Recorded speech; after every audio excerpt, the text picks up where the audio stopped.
Hello, everybody, and welcome to another edition of Wrestlenomics Radio. I'm Brandon Thurston, broadcasting live and on demand from Buffalo, New York, where today is Sunday, November the 5th, 2023. And I'm joined today not by Chris Gullo. He's off somewhere in the continental United States on a roving corresponding mission, but I am joined today by Jesse Collingslow. Hello, Brandon. Hello. Hello to all our last listeners night, as well. Yeah, do we have more than usual? This is a free episode, by the way, for everyone this week. Wrestlenomics Radio is free once a month, the first Sunday of the month. Today is the first Sunday of the month, so this is free for everybody. Normally, this is just for subscribers. There'll be plugs later, don't worry. There'll be a huge I'm sorry. There will be an important wait. There will be an unimportant announcement later. We're not going to reveal that at the top, though. Speculate away. Speculate in the chat what you think the unimportant announcement will be. We promise that you might be interested in it, and we might reveal that later in the crossover segment, the quarter hour in the middle of the show. WWE had a premium live event yesterday. I think it was called WWE Blood Money 10, something like that. Did you watch it? I did not make the time to watch the Saudi Arabia show. Okay, I will. Sadly. I will delete our slides where I was going to fill in your star ratings then. Okay.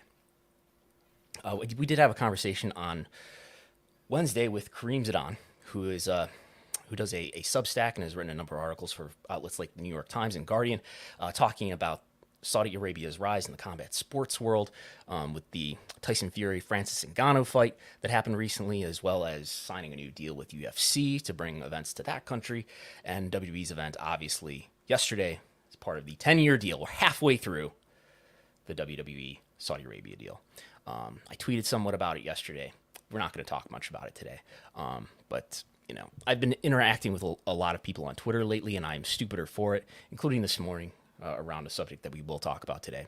But what I guess we'll talk about, what should we talk about first? I was going to ask you, because we have some things, but what should be the lead story today? I have WWE and Fox, why Lachlan Murdoch says they're not going to renew Smackdown. I have, this is going to be exciting for everyone. We're gonna go through the JP Morgan Chase TKO stock analysis. Mm-hmm. Which I read. Did you read it? 43 pages. It's a 43 I did not read page I did not read the whole thing, but you didn't read it back to front. That's disappointing. But I kind of skipped over the UFC stuff, if I'm being honest. David Karnofsky did a great job. It was like reading the Wrestling Observer newsletter. I just kind of skipped. Oh, come on, it was better than that. I just skipped over all the more comprehensible than that. I skipped over all the MMA analysis and just stuck to the wrestling. Okay, we'll touch on that today. The PGA Golf Tour. We'll touch on the PGA today. And then there's some AEW discussion, I think, to be had. And some merchandise stuff, some general business metrics. What do you think we should lead off with here in the lineup? Well, I just wanted to say, Brandon, I want to commend your performance over the last few days in regards to discussing the Crown Jewel show and the WWE's relationship in Saudi Arabia. I know you had some tweets yesterday, but you also had the very good conversation with Kareem and with Pollock earlier this week. And I want to say, Brandon, that you and John and you and Post really are the only major figures in wrestling media who I feel like are consistently covering the WWE Saudi Arabia shows and talking about what they actually are, which are propaganda shows sold by WWE to the Kingdom of Saudi Arabia, with the idea of selling the WWE's audience to the Kingdom of Saudi Arabia, so the WWE audience has a favorable view on Saudi Arabia beyond just as a place that presents wrestling shows, but as a wonderful country full of wonderful people and surely wonderful government and wonderful policies. And as WWE has continued to run these shows consistently, I feel like they have largely achieved the goal of normalizing them, in the sense that now pretty much both fans and especially wrestling media look at these shows as just another WWE pay-per-view event, another PLE that's on the calendar, and not looking at them for the unusual, just kind of monstrous shows that they really are. And how much are they for? How much does WWE get paid for these? I believe it's a little over $50 million per show. Yeah, and it's a $500 million deal. What does a WrestleMania gate do? Let's say one day of WrestleMania in this era. One day of WrestleMania is, I think, sales. I'm trying to think of some. It's kind of fluctuated, but I want to say like around 17 million is like a Now rough average. a single day will be 10. They did about 21. I think Yeah. 21.6 was the 2 day total this year. Yes. So they're obviously very valuable to them, but I just think that it's sad to have seen that. I think when the shows first started, and certainly the kind of first Crown Jewel event, shortly after the Khashoggi murder took place, there was a lot more of coverage of these shows based around, the problematic nature of them.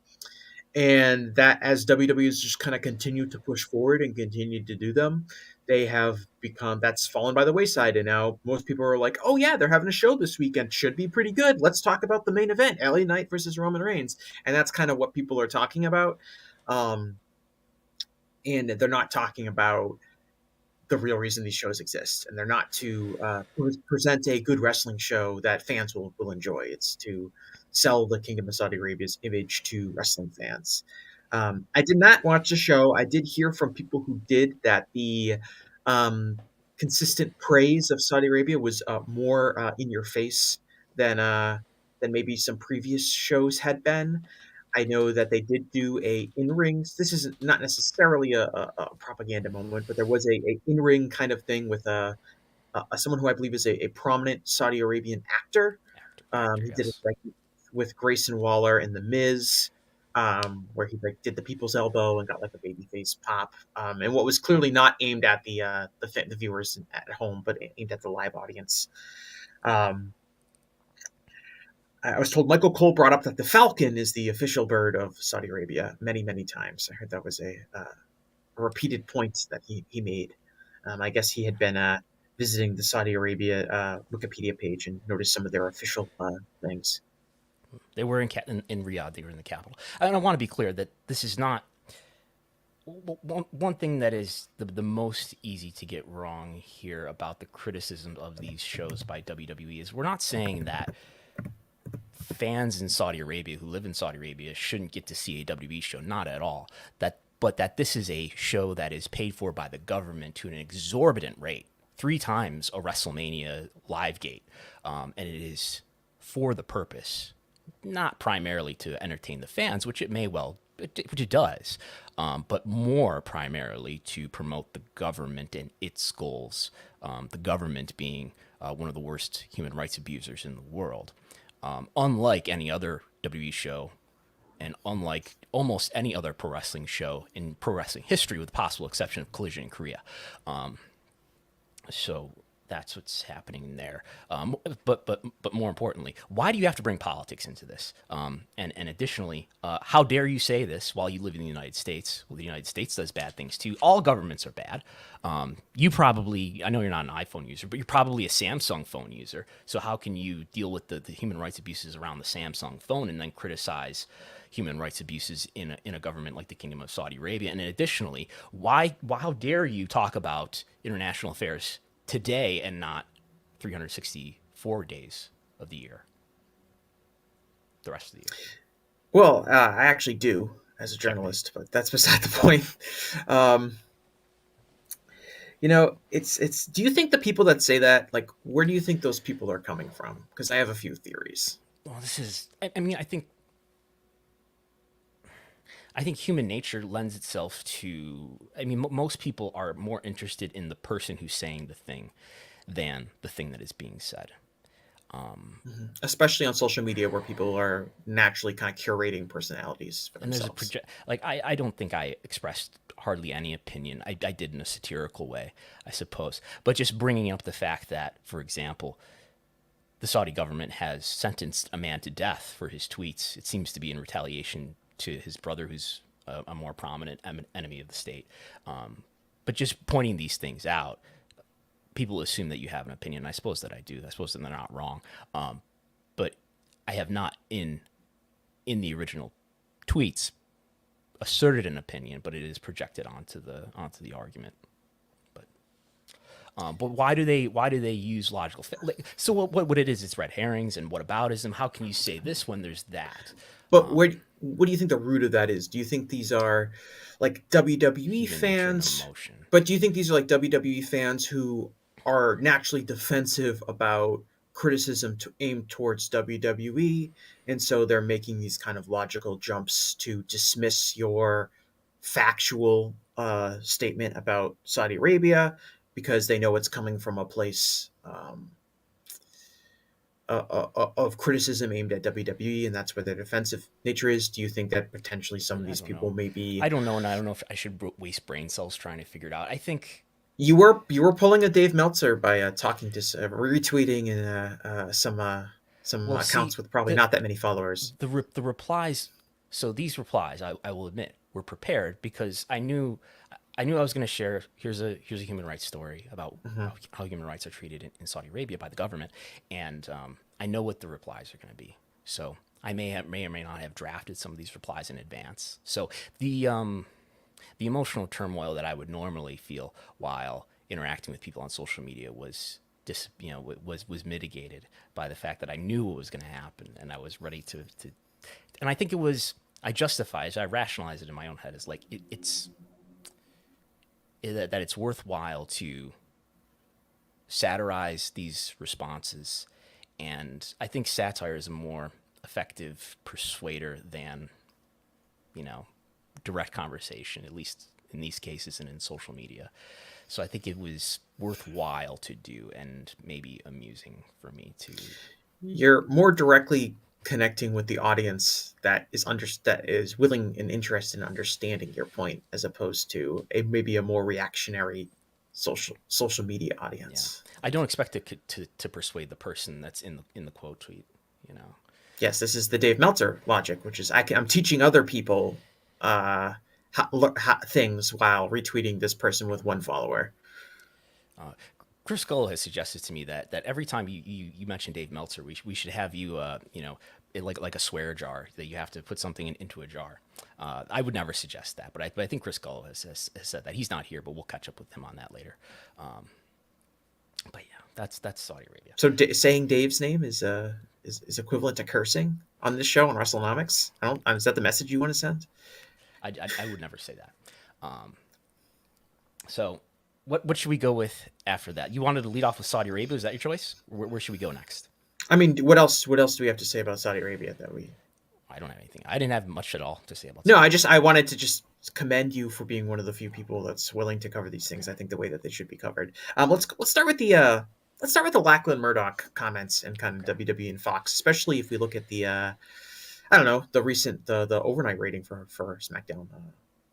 The overnight rating doesn't look great. The prelim, the fast affiliate that came in, looks like it's probably going to be one of the lower Smackdown ratings of the last few months. We'll see on Monday. It looks like it's around 2.1 to 2.15 million viewers. We'll see. I'm not aware of any preemptions that would have hurt the rating in the fast affiliate measurement, but we did have it's earnings season, and here we have Lachlan Murdoch, the CEO of Fox. And it was the first question on the Q&A for Fox's earnings call, where he said, we have the audio that we will play now of Lachlan Murdoch being asked, why did you not renew Smackdown? What went into that decision? Anderson, please go ahead. Thank you. Good morning, everyone. After deciding on passing on the WWE renewal, can you share anything specific on how you evaluated the ROI of the deal in the context of driving higher advertising and affiliate fee revenue? And then maybe just more broadly, can you discuss whether you expect to see any impact on future sports rights negotiations if the Disney charter renewal impacts the industry rate of cord cutting or affiliate fee growth going forward? Thank you. Hey, good morning, Rob. There's a lot in there, so let me unpack it bit by bit, and I hope I don't miss anything. So, I think we've talked about this before, but how we analyze the WWE renewal, and we look at all of our sports portfolio in the same way, and on all new rights, opportunities to acquire new rights in the same way. We, on the basis of that analysis, we, on both an advertising point of view, we were not hitting the advertising numbers due to the audience of the WWE to make to return for our return on investment to be above the levels that we would accept, but also we didn't attribute enough significant retransmission revenue to the WWE either.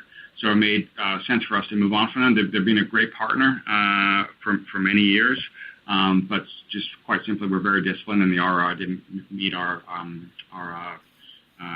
pretty disciplined parameters. So we wish them luck, and we've moved on from them.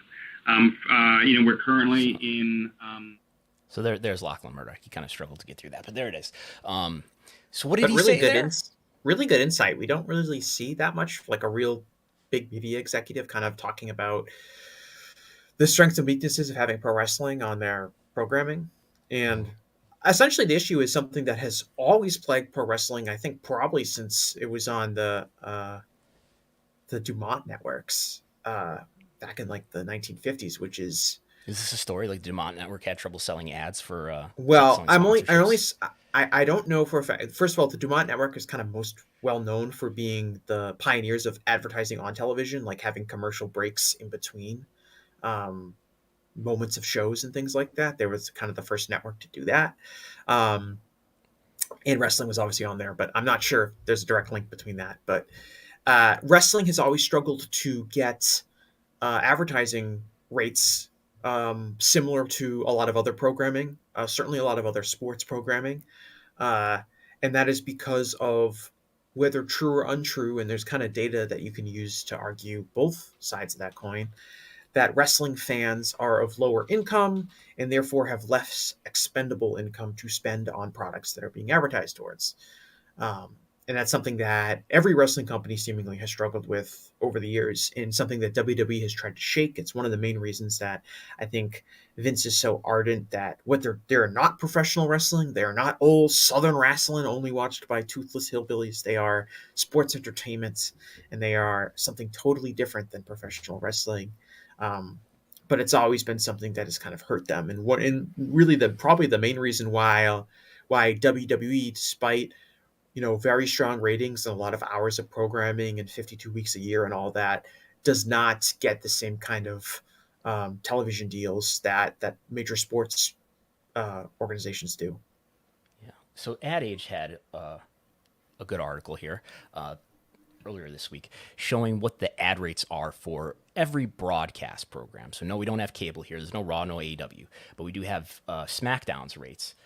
Which we can sort by, say, looking at Friday. If we look at Friday and then sort this by who's got the most expensive rates on Friday, and of course this is broadcast only, so this is only ABC, NBC, CBS, Fox, and the CW. Don't forget the CW. And by the way, don't do cocaine if you want to be on the CW. But anyway, Friday Night Smackdown, $51,000 per ad, which is below Shark Tank. And these are not CPMs. So CPM... Do you know what CPM is, Jesse? Cost per minute? Cost per mile. So it's the cost per 1,000 impressions, I think is how you would say it. So these are not CPMs. But this is actually the cost of the ad. So I believe that would be factoring in the number of viewers this show has. I don't know what timeline we're looking at here. The column says 2023 price. I'm guessing this is like the based on the average rating of the previous quarter, maybe in the demo. Anyway, we have a number here, which they attribute to what? They attribute to how we generate this data. Ad Age's survey is compiled using data from as many as 6 media agencies. So I'm guessing this is ad agencies. Anyway, I'm going to trust it unless somebody disputes it. $51,000 for a Smackdown ad, which is slightly less than $55,000 for a Shark Tank ad. Smackdown has better ratings in the demo, which is all that matters to ad rates. Total viewership does not determine ad rates. Viewership within certain demos determines ad rates. And Fox's Smackdown has higher viewership in the demo, I think almost every week, if not every week this year. It has beaten Shark Tank. Despite that, Shark Tank ads are more expensive. Why would that be? I guess maybe some real data about the income level of the people who watch Smackdown versus the people who watch Shark Tank. Maybe it's just the perception when it comes to ad buyers, but that's the case here. But this is higher, so this turns out to be $51,000 per ad. I did some rough math here, And I said, well, if we got $51 per ad, that means that SmackDown's got about a $65 CPM, which is a lot higher than I would have thought. I've been doing some models, for this podcast in recent weeks where we were trying to estimate what the economics are, how much revenue is really being generated against wrestling shows. And I was using like a CPM for a lot of these shows of like $30. So this is way higher than I would have thought. But anyway, if we factor that variable in and say, all right, they're using about a $65 CPM based on the average 18 to 49 viewership of the trailing 12 months. That's what I used here. And I said, all right, you've got about 40 ad units, got about 40 commercials, adverts, if you will, if you're in other countries, per show, 40 of them. And if you just say, all right, we got $65 per, you get $65 CPM times about 789,000 viewers. You lop off the zeros there, multiply by 40 units. You get about $2 million in ad sales per episode of SmackDown. How much does Fox pay SmackDown, though, per episode? About $4 million based on their $205 million average annual value. Just divide that by 52 weeks. So ad rates, of course, and this is not a surprise to anybody, ad revenue on the show is not being covered, is not covering the cost, right? SmackDown, and I'm sure this is the case for Raw, I'm sure this is the case for AEW, the ad revenue that's being generated against the programming is not covering the cost of the show. So we have to get some more economics out of this to justify this in some other way.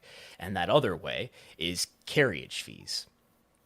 What are carriage fees? Well, I was going to say it's very important to distinct that for a network or broadcast television network like Fox, the ad sales are the primary source of income that are coming in there, as opposed to if they were to go on cable, which SmackDown will be returning to by going to USA, the value can come from carriage fees. So the ratings are much more important on cable in that regard, because you want to be able to get the revenue from carriage fees as opposed to solely relying on advertising revenue, which is mostly how Fox, CBS, NBC, and ABC operate. Yeah. So even the broadcast networks are charging your cable company to carry them, because they're still on there and they're still charging Comcast and Spectrum. Fox is still charging them, even to not just FS1, not just Fox News, of course, but they're also charging them to carry the broadcast network Fox, even though people can pick it up with their antennas. Most people don't. So anyway, what Lachlan Murdoch is saying there is that we couldn't cover the cost in ad sales. We couldn't cover the cost in a contribution to carriage fees. In other words, we couldn't charge cable carriers or satellite carriers that much more, if much at all more, specifically because we have SmackDown. So maybe, I don't know if they were able to generate anything extra, but they weren't able to generate enough that they felt it was worth it. I don't think that the revenue that Fox generates against SmackDown has to completely cover the cost. There's marketing value in there too, I think, and then maybe there's some branding value and some loss leader value that you could justify somewhere or another. But it was not enough, in their judgment, clearly, to renew it at least the rate that WWE wanted. So that's why Fox is not keeping SmackDown. Anything else to add there? No. Okay. We will move then to JP Morgan, or should we do AEW next? Let's stick with JP Morgan, because that'll allow us to kind of cover. It's somewhat similar. Yes. So JP Morgan, this is an October 27th dated analysis that they put out on the TKO stock. So it's a long PDF. If you have a stock trading account with JP Morgan Chase, you can read this for yourself. So they put out, basically they do this big financial model and financial estimate, how they think TKO is going to perform, and they put out a stock price target. TKO will report earnings for the first time ever as a merged company. They'll report earnings this coming Tuesday afternoon. They'll do that after the close of the market, and then on Wednesday afternoon, John Pollock and I will have a Pollock and Thurston episode where we'll talk about the earnings results. But so JP Morgan is saying, all right, we know what SmackDown was renewed at. SmackDown was renewed at a 1.4x increase. That is a 40% increase over what their current deal is worth. They went from a $205 million average annual value for SmackDown, and they got a 40% upgrade, disappointing to the market, but a 40% upgrade which puts them at a $287 million average annual value. That deal will go into effect next year, October. If you don't know, TV rights fees tend to be escalating over time. So it'll be a 5-year deal. They'll get something less than $287 million at the beginning. And then towards the end of the deal, they'll actually be getting more than $287 million. It will average out to about $287 million. So the big question is, what's Raw going to get? What kind of deal can Raw get? Will NXT have any factor in there? And who will buy it? Because NBC Universal, just to catch up to speed, is taking Smackdown. It didn't have Smackdown before. It was on Fox previously. We don't know if they're going to renew Raw. Raw may not stay with the USA Network. Raw might go to streaming, might go to Amazon Prime Video, might go to some other network, or it might stay on USA Network. I don't know. Might end up on a different night. In any case, JP Morgan, the analyst, David Karnofsky, who you'll hear on the Q&A if you listen to it, probably, his base case for what Raw can deliver for a new deal will be a 42% increase, which would put it from an average annual value of $265 million to an average annual value of $375 million. Now, he lays out a bear case, a bad case, a worst case scenario, and a best case scenario, a bull case. He says, okay, it'll be somewhere between a bear case of a flat deal and a bull case of a 55% increase, a 1.55x increase. So that's one analyst's opinion. I would imagine that that's pretty close to what the market expectations have baked in for this stock price as it currently stands, which, I don't know, last I looked at it, it's in the low 80s per share, right? What is it as of the close of the market? About $85 is where it closed on Friday.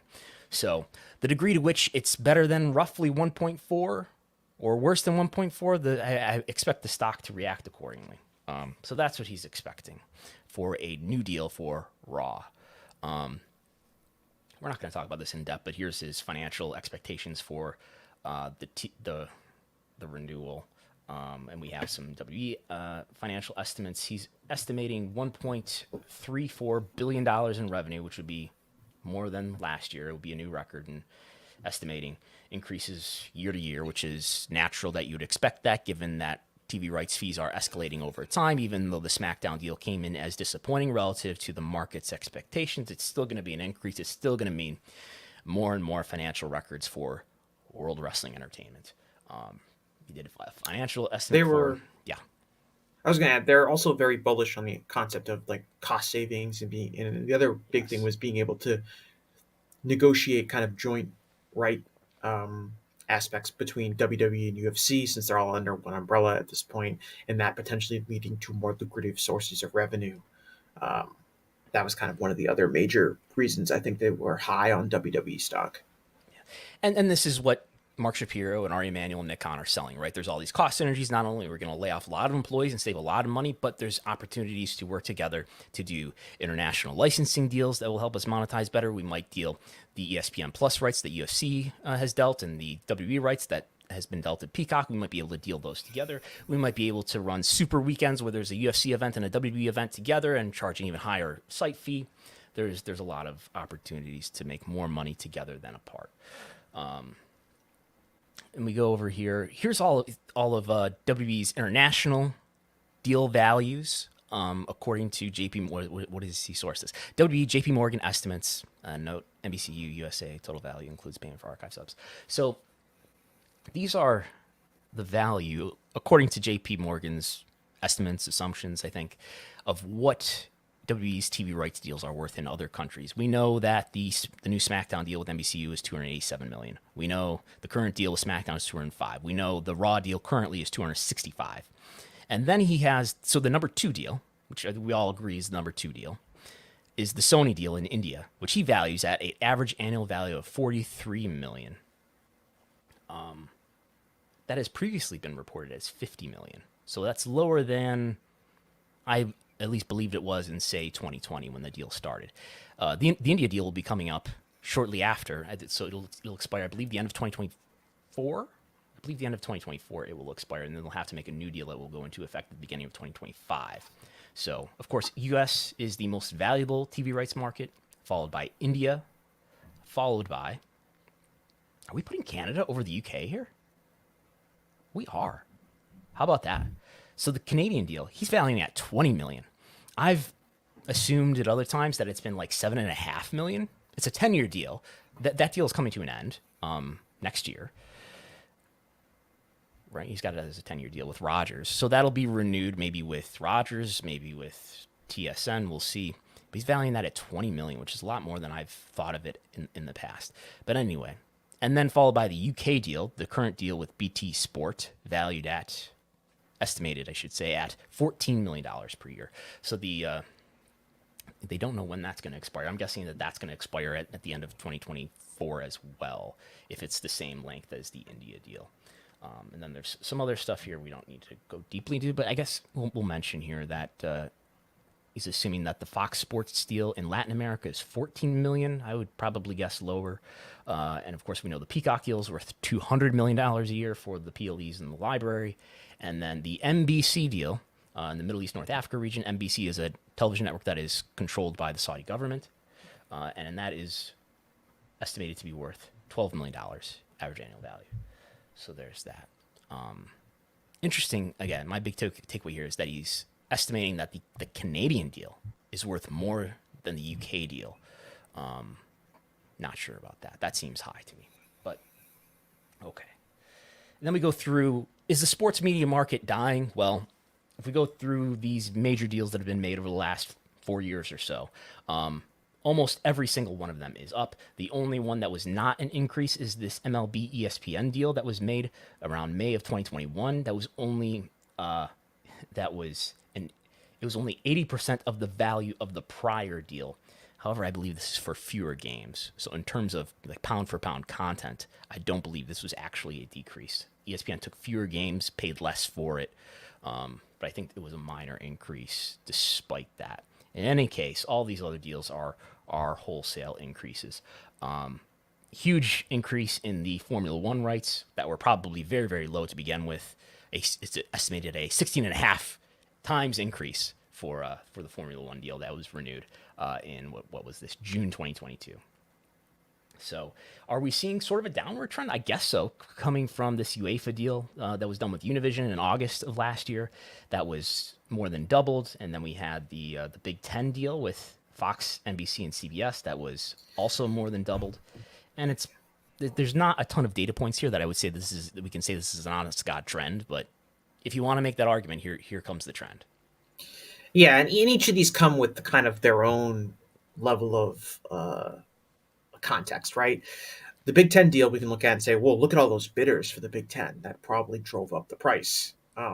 Following that, you see a 1.7 increase, which would be a lower one. That's for the Big 12. And as we've been discussed many times on this show, especially it's in Chris Gullo's forte, is the Big 12 and college football and kind of the realignments that are going on. The Big 12 is going to be a much weaker conference in terms of drawing power going forward. So for them to even get a 1.7 increase is probably good for them because they're kind of on the downfall in terms of popularity, or expected to be on the downfall in terms of popularity. And then we have the NFL YouTube deal. I don't really know that much about that in terms of that's such a different deal than had kind of been happening before, which is essentially the Sunday ticket. Sunday ticket, yeah. It's the Sunday ticket going from DirecTV to YouTube. It's hard to really compare that to kind of just a renegotiation of rights fees. But maybe not. Maybe we see, like you said, Raw could be going to some sort of streaming service. I'd be fascinated to know, now obviously it depends on how much money they get. But if we are, in a few years, if we're in a world where Smackdown is on Friday nights on USA Network and Raw is on like Amazon Prime streaming service, I would obviously, if they're getting a ton of money, that's one thing, but I would be kind of concerned about WWE's footprint at that point. That does not give them a strong footprint. I think it would be a major mistake to move Raw to a streaming service at this time, especially a streaming service like Amazon Prime, which not a ton of people use. People watch Thursday Night Football, but I don't think you can take people will do anything for football. That's why there's really big increases here for versions of football, and why the NFL is immune to so many things, and everyone else runs away from competing against football. People did find out how to use Amazon Prime for the NFL, but I would think that wouldn't carry over to the same percentage. About as many people's homes, I would think, in the United States as access is. Cable is. Yeah, that's not the issue. But whether it's convenient for people to put it on their television is another thing. And just people in the habit of just watching on USA. And do you carry all of those people over to Amazon Prime? Maybe you get some people who stopped watching because they couldn't afford cable, and now that since they have Amazon Prime, they'll switch back on. I would think that if that's what happens, and I'm not sure that that's going to happen. We do know Smackdown is going to be on USA. I would say that is a major step down from a presence perspective than what they're at now, which is SmackDown on Fox, Monday Night Raw on USA. The amount of watch time, you could say, I'm sure if Raw is not on USA Network and is instead on Amazon Prime Video beginning in October 2024, the viewership for Raw will be significantly lower. I would not doubt that. Yeah, and I don't know, granted, you could say the same thing about cable TV, but being on some of these streaming platforms, it's almost kind of like out of sight, out of mind in that sense, where you're not going to see advertisements for Raw on other NBCU networks. Maybe you'll see them during Amazon Prime Thursday Night Football games, which would probably help. But I think going to some, especially a streaming network like Amazon Prime, which seems more like a destination than a I'm just going to scroll through and see what they have kind of platform. I just don't know if that's a great spot for them to be. If they're on Netflix or something, that'd be totally different. Yeah, Netflix, the most used streaming service. There's probably people who have more access to Amazon Prime Video, but in terms of actual usage, we see that in the Nielsen Gauge chart that Netflix is used more than Prime. I have no real evidence. I have no real evidence to back this up, but I'd also imagine Amazon Prime, people are going to Amazon Prime because they know something is on Amazon Prime that they want to watch, whether that's Thursday Night Football, whether that's a series they've been hearing about, or it's the new season of Invincible or whatever, or The Boys that they want to watch, as opposed to Netflix, where I get a lot, I think is more in the vein of people turn it on and will scroll through to see if there's anything good they want to watch. So Netflix just under YouTube in terms of time usage, and then followed by, not by Netflix, among streaming services is Prime Video. I would think if we had the percentage of watch time that is spent on the USA Network, that it's lower than Amazon Prime's 3.6%. That being said, I don't know if I should think about that as one-to-one, because USA Network, I should probably think about more so as being this entire cable slice here, which is about 30% in September. Right, because generally if you have cable... Going past it and seeing, Raw's on. And genuinely, if you have cable, you have USA Network. Not every cable package is going to be like that, but it's a vast majority. A lot of them are. Yeah. I also just think, and also a vast majority of USA's viewership in general is WWE based. Yes. As opposed to Prime Video, that 3.6% has got to be scattered across so many different, not only so many different programs, but just so many, a wide variety of genres and things like that. You've got people watching movies, you got people watching old TV shows, you got people watching sitcoms, you've got people watching football. It's harder to kind of, a lot of those people that are watching Prime Video are going to be harder to convert into wrestling fans than maybe a USA Network audience that might be watching just for sports or watching for cop dramas or something like that. Another thing that JP Morgan's analysis looked at is the cost per viewer hour. So of these TV deals, comparing them to their viewership, who's charging the most per the number of viewers that they're delivering? And I think this is based on total viewership. Yeah, cost per viewer hour. I don't think you converted 1849 here. This is probably P2 Plus. Anyway, it is unsurprisingly the NFL at number one, NFL Thursday Football with almost $3 per viewer hour, followed by college football on ESPN, Major League Baseball on ESPN, Major League Baseball on Turner, NFL Monday night, the EPL on NBCU. And then we get to UFC the other part of TKO on ESPN, charging about $1.87 per viewer hour. We go to about the middle of this chart, and we do find Smackdown here on NBCU, the new deal.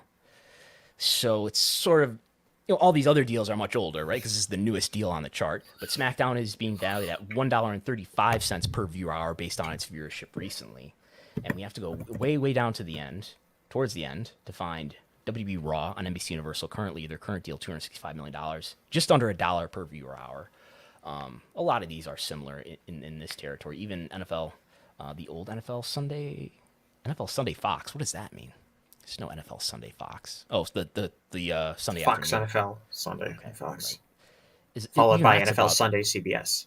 Yes, even that's about $1 per viewer hour. In any case, then we go down to the current deal for SmackDown, 85 cents per viewer hour, and then way towards the end, only more valuable than the U.S. Open tennis on ESPN is AEW on Turner, 37 cents per viewer hour. Obviously, in its first long-term TV deal. And this is why there's reason to be optimistic that AEW, despite the criticisms that, I don't know, at least I will levy against them in a moment, is way undervalued and stands to get a large increase in their next deal. Whenever that gets done, seems pretty late in the cycle to me, but I think we're waiting for NBA rights to be renewed. But just this is why it's easy to make an argument that AEW is undervalued. Because look, they're only getting 37 cents per viewer hour, and look at their competitor here. Look at the comparable program, WWE, with this taking their larger viewership into account. They're getting 85 cents under their current deal. Their new deal is going to be worth, like, what is that? 5 times the value, something like that. SmackDown is $1.35 versus 37 cents for AEW. So that's why AEW is viewed as undervalued and likely to get maybe a doubling, a tripling of their current deal. Who are the bidders for Raw? I guess we kind of talked about that. I don't know if I want to dwell on that, but he points out Disney, Amazon, and maybe even Warner Brothers Discovery. Maybe WB and AEW will end up on the same network set. NBC Universal, and less likely, but not impossible, Netflix and Apple. I would say I concur with all of these notions. Disney, the player there would be FX, not ESPN. And there's some interesting. So this is fascinating to me because one of the things that makes me feel like a fish out of water when I read these analyst reports as a person who reports on wrestling business to wrestling fans largely is that, and this is kind of the way I feel, especially early on when I started covering the WWE earnings calls, is that, there's this great disparity between what wrestling fans think about, care about, and talk about, and what equity analysts think about, care about, and talk about when it comes to this company. But here's a crossover. There's a whole couple paragraphs in here about something called All Elite Wrestling, which was officially announced on January 1st, 2019. The promotion launched with Cody Rhodes, the Young Bucks, who is backed by Tony Khan as the son of Shad Khan. WWE held their first pay-per-view in May 2019. And then in July, Warner Media at the time announced a TV deal. Not to be outdone, WWE announced that they had an agreement with NBC Universal for NXT. The Wednesday Night Wars happened. The Wednesday Night Wars ended on April 13, 2022, after their head-to-head battle.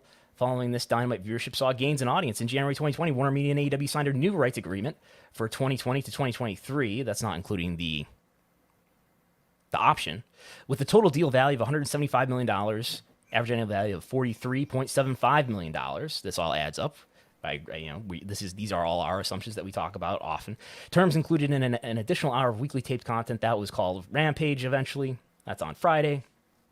Blah, blah, blah. They added Collision. That's a 2-hour show on Saturday nights now on TNT. Undoubtedly, AEW is the most successful wrestling organization outside of WWE since Turner backed WCW in the late 90s. The success, however, has not come at the expense of WWE, which in 2023 is seeing record attendance levels, growing television viewership, and strong demand for merchandise and licensed products. The two promotions have previously competed for talent, likely leading to some inflation in salaries. We don't like that. Though recently appear more willing to trade wrestlers. WWE has also invested in its own feeder systems, including NXT and its NIL program. The ability of two promotions to successfully coexist, albeit with one as the clear leader, we think should soothe concerns that the rise of the PFL is mutually exclusive with UFC's success.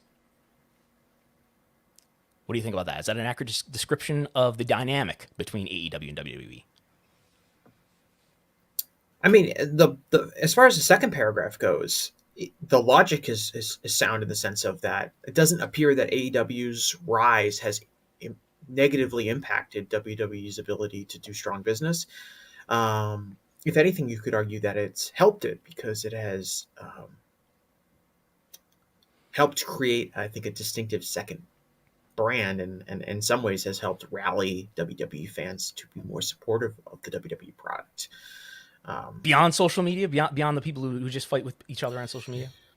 Is that significant? I don't know if I actually believe this theory, but I've heard it floated many times in the idea that part of the reason WWE fans have become more accepting and optimistic about the product in general is because they have a instead of the mutual enemy for WWE being WWE management, it is now a rival wrestling company that produces another type of pro wrestling that WWE fans might be WWE fans towards. hate AEW. I think a majority of WWE fans are neutral towards AEW. But it may help some of those louder voices that were very critical of WWE have either left to watch AEW full time and thus created a more harmonious environment within WWE's fan base. While also perhaps giving some of the more hardcore WWE fans a common enemy to rally against instead of booing Vince McMahon or John Cena or Roman I think Reigns. there's one way we could confirm or deny this is that we have Samantha Irvin go on before this. Don't do this on the air, but go on, in the dark match part of a Raw or Smackdown taping and say, what do we all think about AEW, and see what the crowd reaction is. Will we get an authentic crowd reaction, or will we get Kevin Dunn pressing the boo button? I'm asking web file. Without the cameras on.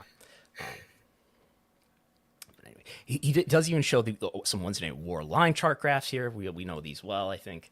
And TKO put out an AK filing here, breaking down the segments. Oh, we're going to get WWE and UFC separated on Tuesday. This is great news. So this will be the format going forward, I would expect. And we've got at least 4 segments for each, which are media rights and content, live events, sponsorship, and consumer product licensing. In terms of media, WWE has more media revenue than UFC. In terms of live events, WWE runs a lot more live events, even though ticket prices for UFC events are way, way higher. And the gates for individual UFC events are way, way higher than the highest WWE gates. But WWE, because they run so many more events, has larger live event revenue, about $250 million for the trailing 12 months versus $150 million for UFC. Sponsorship revenues, though, way higher for UFC, about $176 million in the trailing 12 months in sponsorship revenue for UFC versus only $66 million for WWE. But consumer product licensing, things like merchandise and their licensing of trading cards on partners like Panini and licensing through Fanatics, things like that. WWE much higher there, $125 million versus UFC's $56 million. WWE runs far more live events than UFC does. Far more. The probably profitability, by multiples, yeah. and the profitability of the UFC live events is probably be significantly higher, I would imagine. I would think so, yes. It's interesting to note the sponsorship revenue, kind of what we were previously talking about, which is despite, I think, UFC having a lot of its own stigma in terms of the kind of audience it attracts and the sport is barbaric and things like that, the sponsorship revenue is still much, much higher than pro wrestling. Yeah. Wrestling. Why is that? Is that just a stigma?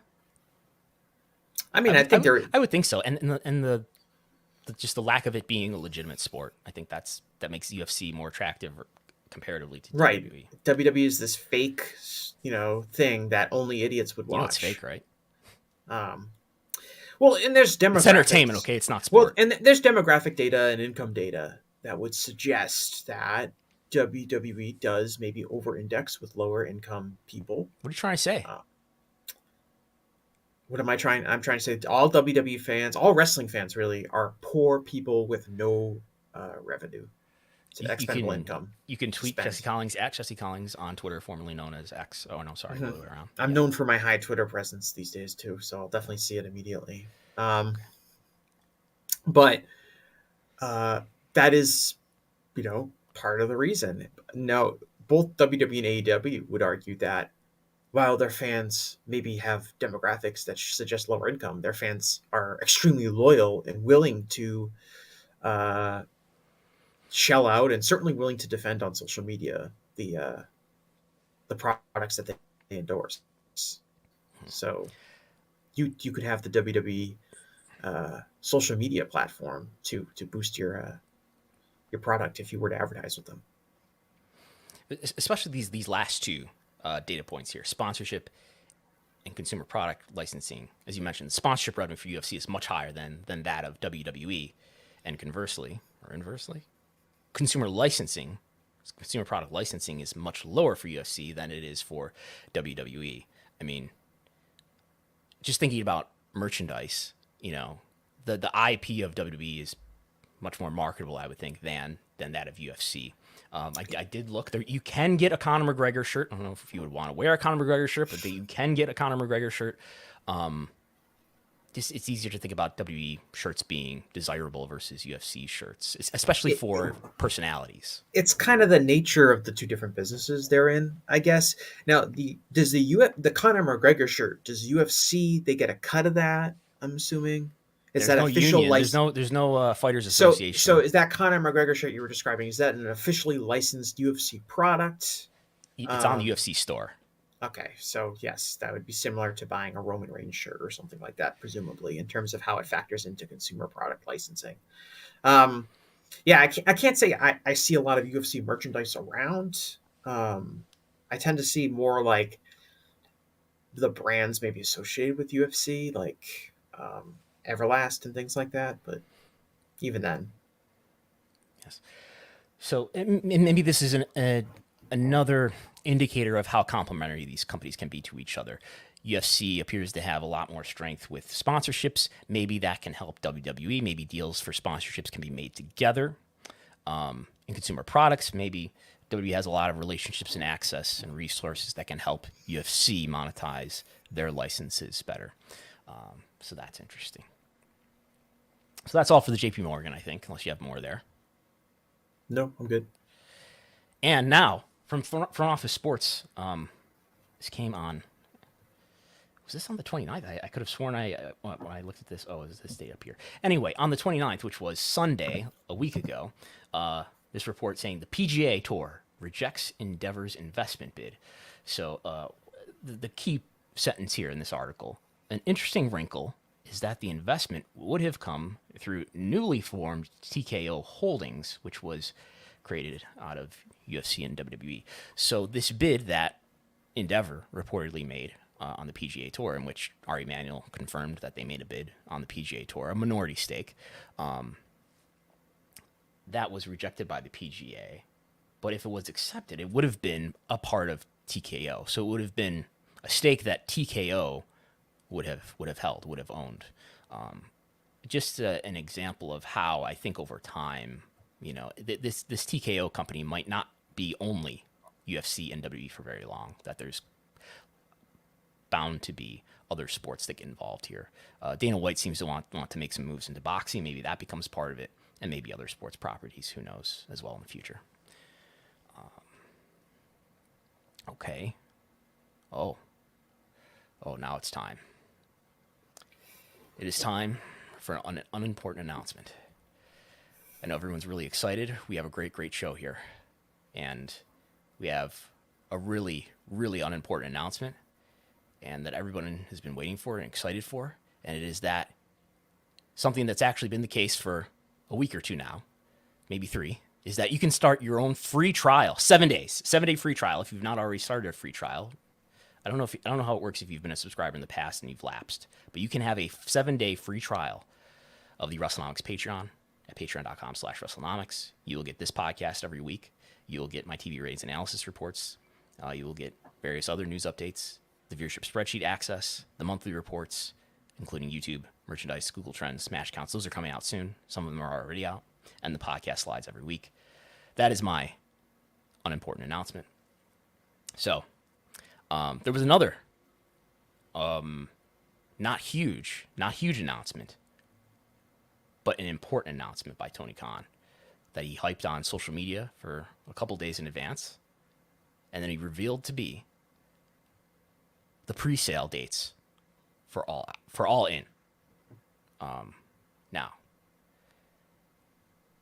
I have been critical of this, and someone responded to me saying, "I hate to be a stickler, Brandon, but in this instance, Tony is technically being misquoted. His tweet said important announcement, not big, not huge, not major. So it's our fault in the end for reading more Brandon, into it. you're not going to reveal who this person was? I'm going to protect his identity. We don't need to. I've heard that getting your attention is very important for people on Twitter in order to enhance their own clout. So I'm surprised you haven't learned anything from earlier this week. Yeah. Well, we have to protect our sponsorship license. So when you first saw that Tony Khan had a big announcement or a major announcement or whatever the terminology was earlier this week before Dynamite, did you think it was going to be like a really, really big announcement, like you personally? At this point, I'm more skeptical, I think, than others. I did not get the sense that this was going to be a particularly gigantic announcement. I feel like there's actually different terminology they would use in that case. Because of the adjective? I think like let's say you're parsing the adjective. Let's say if it was the new TV deal, right? Which is probably the biggest thing they could announce right now. I think that like that would have been hyped up way bigger than this. I mean, depending on what it consists of. Yeah. If it's just that we're going to continue to be on TNT and TBS for another 5 years, that's not that material to fans. I think you're expecting that these shows are going to be on the networks indefinitely as it is. Yeah. If it's certain content being on Max as part of the subscription, it's going to allow fans to save money. That's different. Yeah. So to me, it was like I guess I wasn't underwhelmed by the announcement at all because I had figured that it wasn't like going to be that life shattering. And perhaps now that doesn't say that this wasn't a mistake to promote it like that because you have to know your audience. But I do think that wrestling fans have a habit of getting very, very excited, letting their imaginations get them very, very excited about something. It is our fault after all. It is not your fault because it's the company's responsibility to kind of understand the audience and promote accordingly towards that level. But I think that I could see it in Tony's mind. I could see how Tony's mind works in the sense of I can see him thinking, okay, all right, we're gonna promote this announcement for later tonight. This did appear to pop quarter hour somewhat. And then later people, jumping to the most fantastical conclusion of what that big announcement could be. And that's obviously those tend to gain the most traction on social media. So other people see them. If you recall correctly, going back to the debut of Christian Cage in AEW, I forget the specific pay-per-view. I want to say maybe it was Revolution. We have a Hall of Famer. Yep, there was the announcement that someone big was coming to AEW. It was one of Tony Khan's his favorite wrestlers of all time. And Edge was anticipated. This is a new era. It's been a new era since Adam Copeland has been in AEW. Would you disagree? I wouldn't disagree, but that's a different conversation. A coincidence? Yeah, no. But I think that. But when Christian Cage came out, everyone was saw him as hugely disappointing because people, The Rock's name was being tossed around, maybe Kurt Angle, and then Christian Cage was seen as kind of a disappointment because the promotion, people had jumped to the biggest conclusion possible. And I think there's a dream match that was going to be announced a couple weeks ago. Dream match. Yeah. Bryan Danielson versus Andrade. That's a dream match. It's a nice match. It's an exciting match. We need to hype it for days as a dream match will be announced. What will it be? Speculate away. Mm-hmm. So it's one of those things that I think you have to know your audience when you're promoting these things, and you have to know how to set the expectations appropriately so you can achieve the golden goal, right? Which is to under promise and over deliver. Okay. I think Tony Khan has damaged his credibility if not with the prior overhype of announcements and things to come that you should get anticipated for and speculate about. Certainly with this one, I think this is added to the pile to undermine the credibility of these announcements more than ever. Would you disagree? I think that on top of that, I also think what was one of the main LOL TNA kind of things? I don't know. Dixie Carter has an announcement. Oh, really? Okay. You don't remember like every week there was something like Dixie Carter has an announcement. It was never anything that interesting. I've erased everything about TNA from my mind. But I think that's what people think about when they think of Tony Khan is a negative. These kind of things is a negative association with someone who most wrestling fans don't think highly of. And a major challenge AEW has had to face, and I would say the Paul White reveal is another major example of this. But one of the most significant challenges AEW faces as a company is not only for it to be good, but to also be good in a way that is very different than what WWE has done, and to a lesser extent TNA, and to certainly avoid mistakes that those companies have made. And for the Paul White reveal, like in a vacuum, you could logically explain why Paul White is now getting involved on like the babyface tag team side, which is the idea that, okay, he is a known name, he is a recognizable star, he has not been, I think, overly featured, certainly as an in-ring competitor in the company. And so people will get excited for when he comes out and he, is on their team. They're bringing in this giant ringer babyface that people know. But the issue with that is that we're not operating in a vacuum. We're operating in the real world. And in the real world, Paul White has been viewed as kind of a overpushed, tired WWE act for the past 10 years or so. What year did he debut on WCW television? 1995, I think. Sounds right. But we've been through, almost a decade of him in WWE where he was kind of the most boring challenger for a world title anyone could have.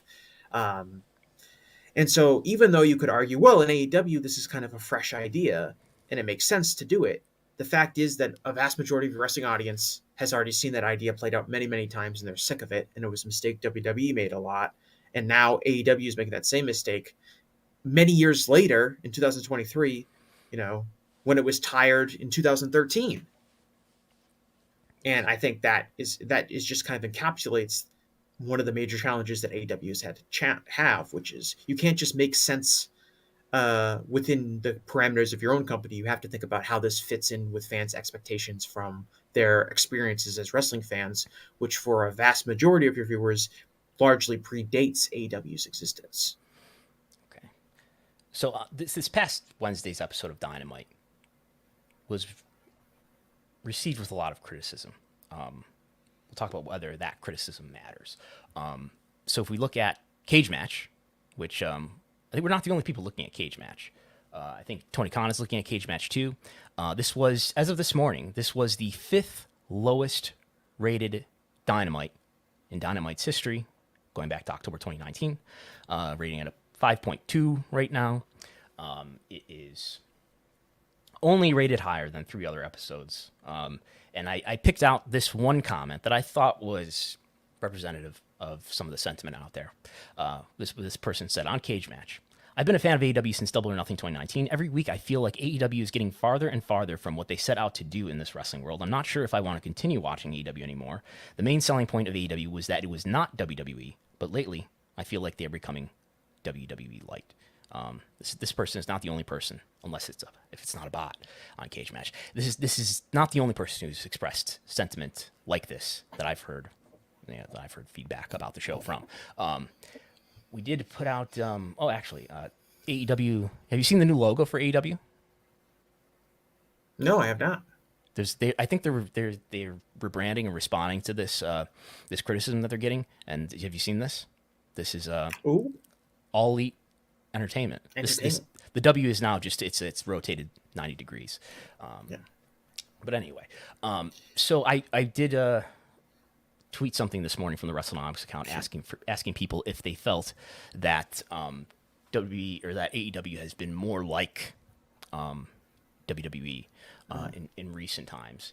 And I feel stupider for reading some of the comments, but I'll pick out some of the more thoughtful comments. Talent like Black, that is Aleister Black, Buddy, Andrade, Ruby, Storm, that's I think Tony Storm, Paige, Miro, CJ, Tony Nese, Strong, Red Dragon, all did not need to be signed to AEW. I'm sure I'm missing some. Flooding your roster with NXT and main roster people was the fastest way to alter perception. Another comment. WWE moved closer to the formula AEW used early on, and it's made them much better. Exciting returns, more wrestling, and less scriptedness when promos are happening. Another comment. AEW is still an alternative. The Lucha 3-Way, with those moves and an unsigned talent, would never be seen on WWE programming. Someone else said, yes, they are becoming more like WWE. Too many comedy acts, too many people on the show that have modest in-ring ability, too many storylines that make the matchups less fun. Another comment, too much focus on comedy, like the stuff with Roddy Strong and Tony Storm. Another comment, last one I'll read. Yes, over-reliance on legends, wins and losses don't matter, too many belts, bloated roster. Are these just the vocal minority who are complaining and whining about everything, or is this meaningful towards some indication about how the wider market is feeling? I do think, like, when you go back to, I've followed the cage match kind of ratings for the Dynamite, and I read a lot of the comments that have been posted on there, including the one that you showed earlier.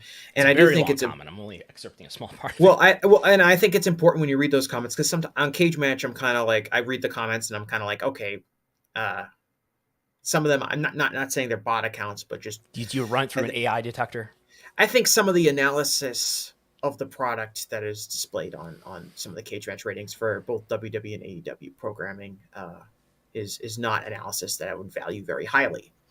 But in this instance, there were a lot of comments like the one that you shared that were very similar, which were people that were saying, I'm an enthusiastic AEW fan, and I was very frustrated, and I'm becoming much more frustrated and less interested in the product. And I do think collectively that matters. I do not think it is a... But these are just nerds on cage match, aren't they? They don't matter. Well, we'll see that reflected in data. And usually the online sentiment is ahead of the curve in a lot of these situations. I think, I didn't watch Dynamite live. I watched it. I caught the West Coast feed on Wednesday night. And I was talking to some people online shortly after 10 o'clock Eastern time, and I was kind of scrolling through people who were watching Dynamite live and their thoughts, and it was super, super negative. People saying, oh my God, this is terrible, this is awful, all this stuff. And then I asked, and I said, like, hey, I haven't watched Dynamite yet. Was Dynamite any good? And people were like, oh my God, no, do anything else with your time than watch Dynamite. So it's like, oh man, it sounds really bad. And then I watched the show, and I thought it was a fine 2 hours of wrestling. I was not, did not poison me or anything like that. But I do find it kind of interesting that this episode was kind of seen as a lot of people's breaking point with AEW, or at least where the red flags have really started to pop up in terms of people being like, whoa, I don't really like where this is going. Because to me, it was a pretty average episode of television. No better or worse than what I would consider an average hour of television. But I do get the sense that there is a number of different factors in play that have contributed towards a growing fan resentment of AEW, the AEW product. And I can't pin it on just one thing. And I do think that there's a pretty wide diversity of negative feelings across the board. And I think that was kind of displayed in some of the comments you read from your post on Twitter and in the cage match ratings. And those are? You said there's a number of factors? Yeah, well, I mean, there's a bunch of things. We just talked about Tony Khan's announcements, right? Kind of going into this great, and then you can throw in, I think, how he handled the entire CM Punk Young Bucks feud, and kind of how he handled that entire situation, is working towards this broader sense of losing trust in his ability as a manager of a professional wrestling organization. Mhm. I think there is. I think the MJF stuff. I think I think it's helping some fans get more invested in the product because I think some fans really like it. And when you say the Um, MJF stuff, you mean? I think MJF as the world champion involved in a lot of comedic angles, a lot of backstage comedy.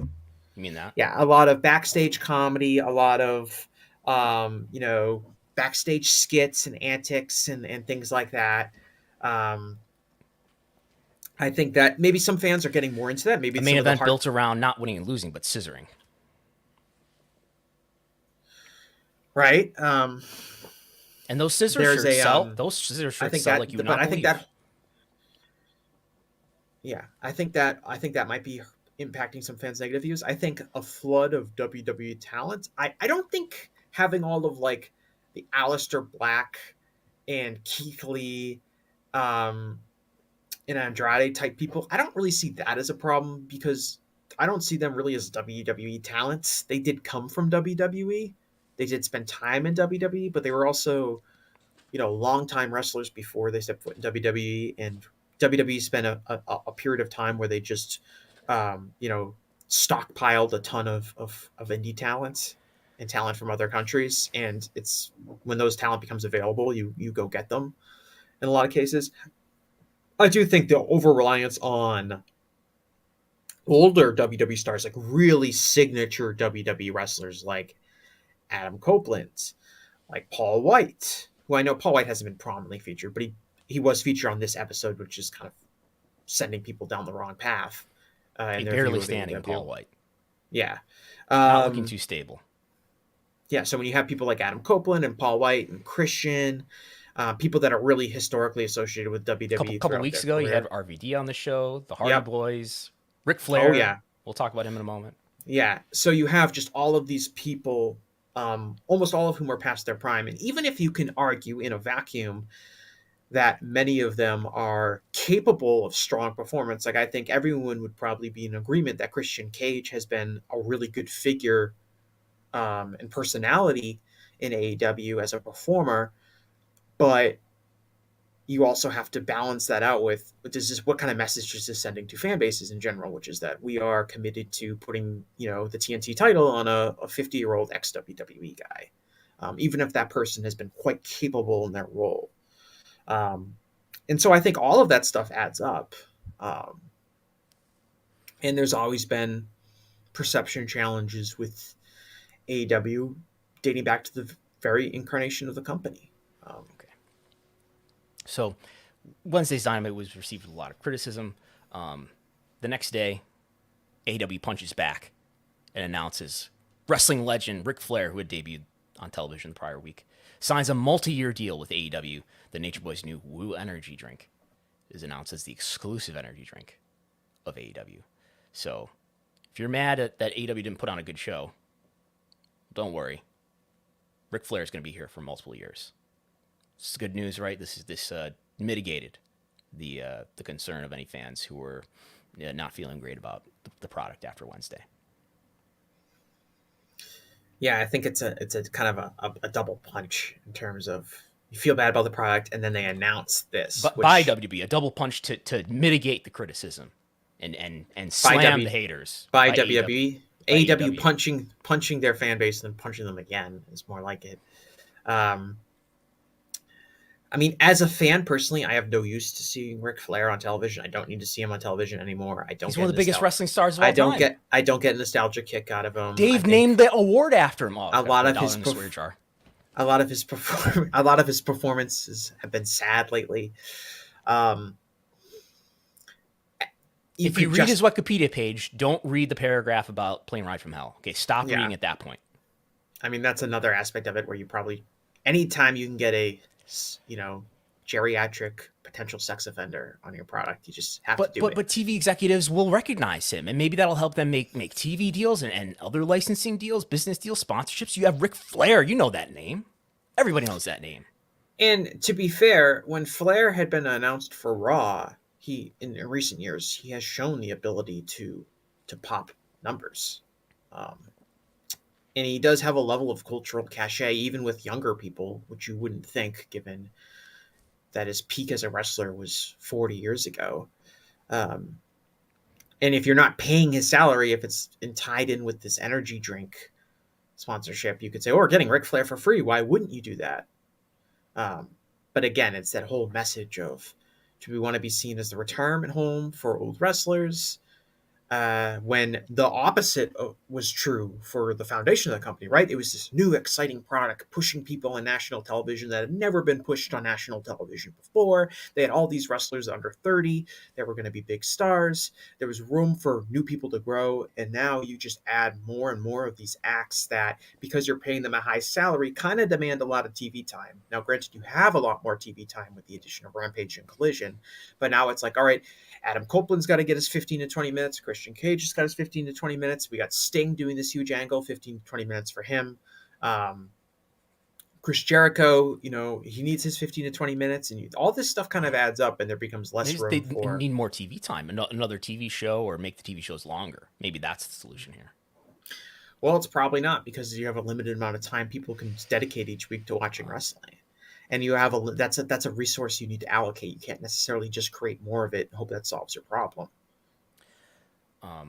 What does this tell us anything about what moral standards there are for people's behavior in the past, and what's a disqualifier for being hired by AEW?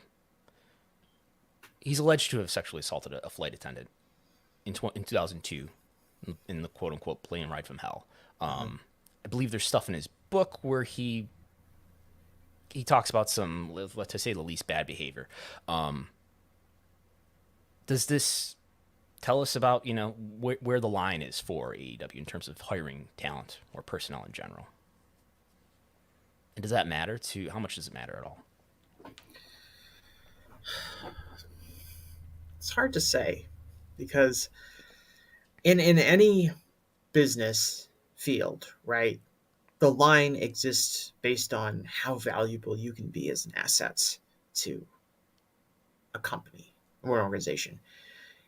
In football, Deshaun Watson can sign a $200 million contract despite numerous allegations of sexual misconduct against him, because the belief is, well, this man can really help us win a lot of football games. In entertainment, other people get more shots because, okay, this person is money at the box office, or we have a lot invested in this person, so we're not going to get rid of them despite a pattern of troubling behavior, such as Ezra Miller. No one's hurrying to sign Matt Riddle, I've noticed. No.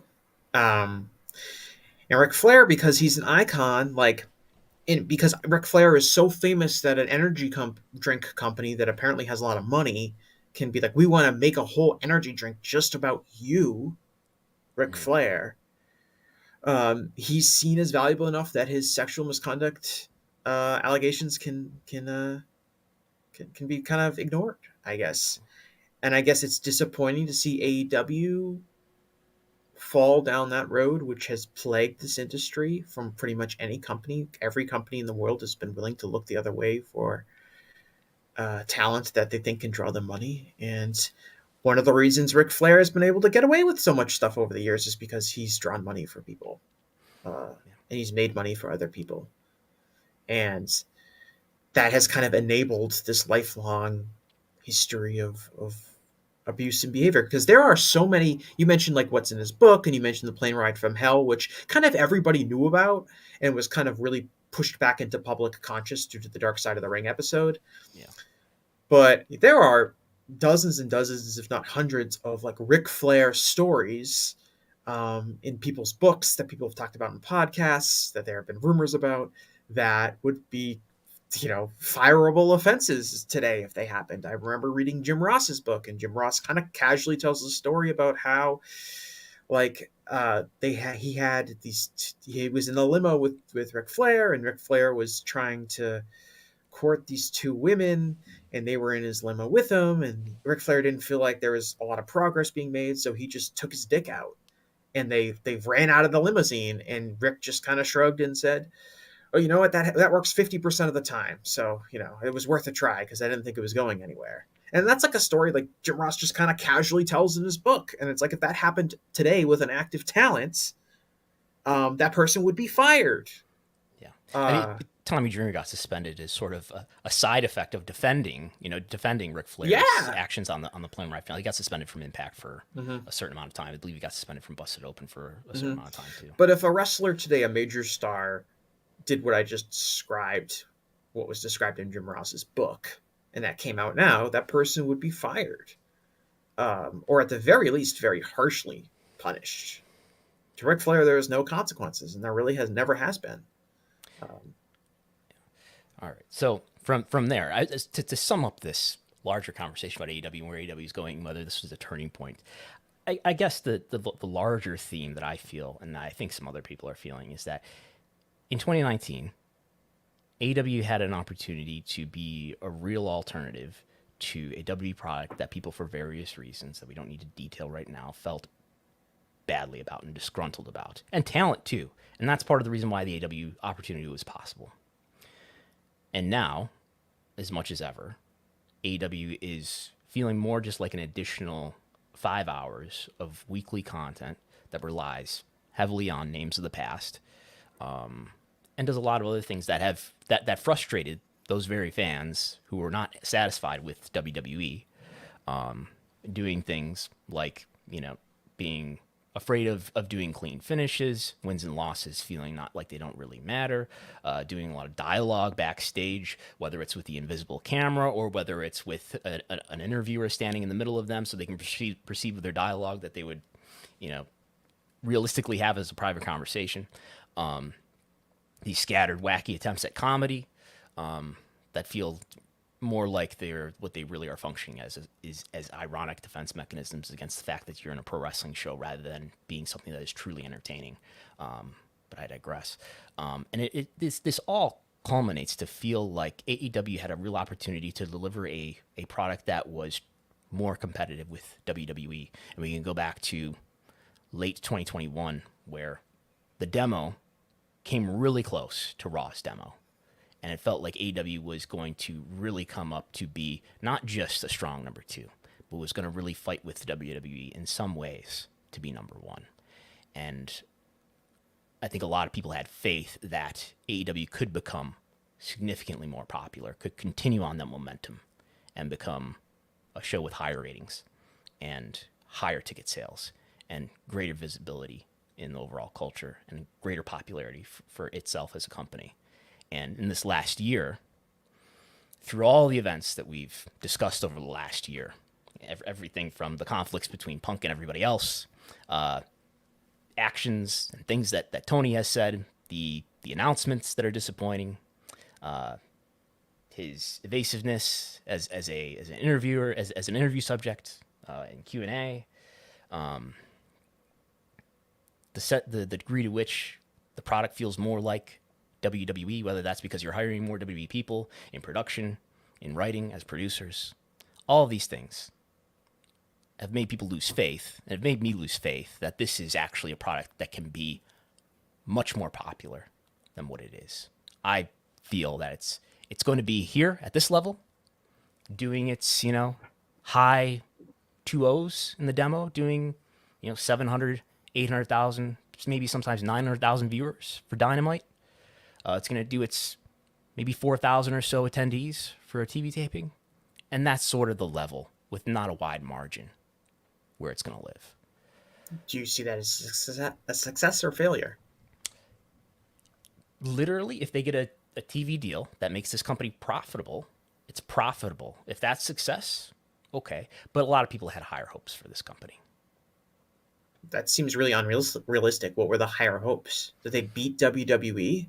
That they could become even more popular than they are. That they could, for a time, they did. They in September, right? But doesn't that seem more like a problem with WWE, like embarrassingly sinking very low, and then obviously WWE's been able to recuperate since then through a number of reasons, and have kind of pushed them away. Like, why would the expectation be that AEW, a startup company with no institutional connection with fans, really, would it be able to compete with WWE in like the key demo. They had absolutely no business doing that. They did it because, yeah, they did create kind of a hot product that was exciting for fans, but they also largely did it because WWE was really resistant to the sentiments of their own fans and was making a lot of self-destructive choices and decisions that they've been able to largely avoid over the last year or two.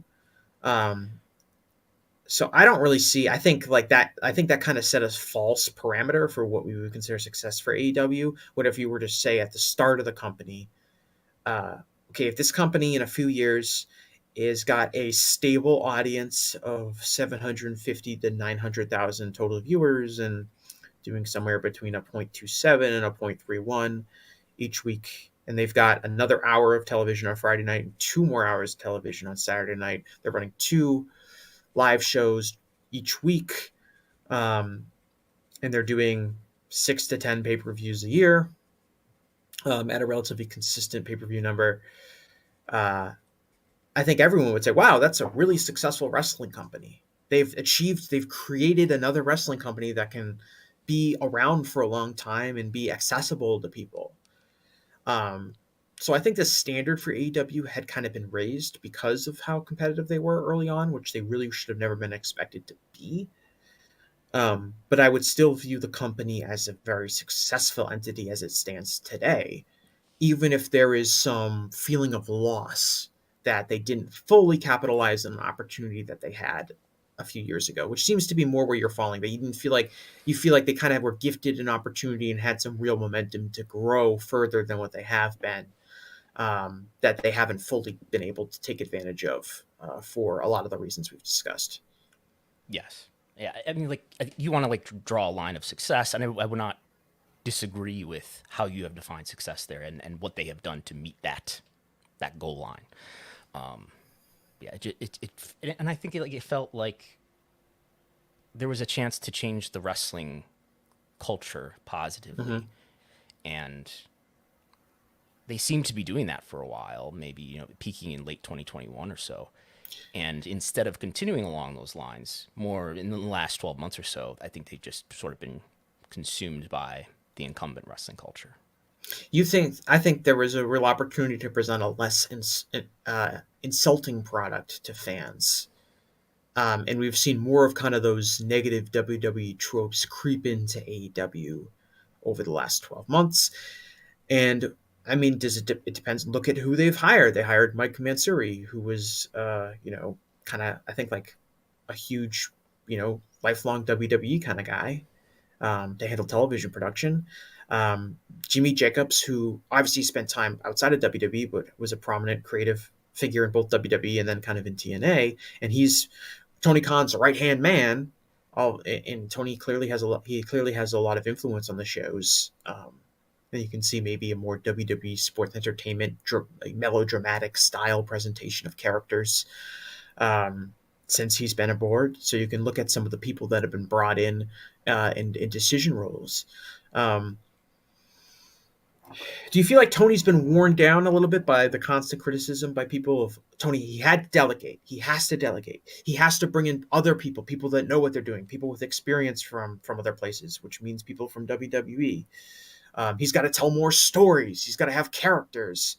These kind of criticisms that I think were not always made in good faith towards AEW have unfortunately had an impact on the AEW product. If they've manifested themselves as true. I think there are very, very few bookers in wrestling history who who contributed positively to a product for more than 4 years. Right.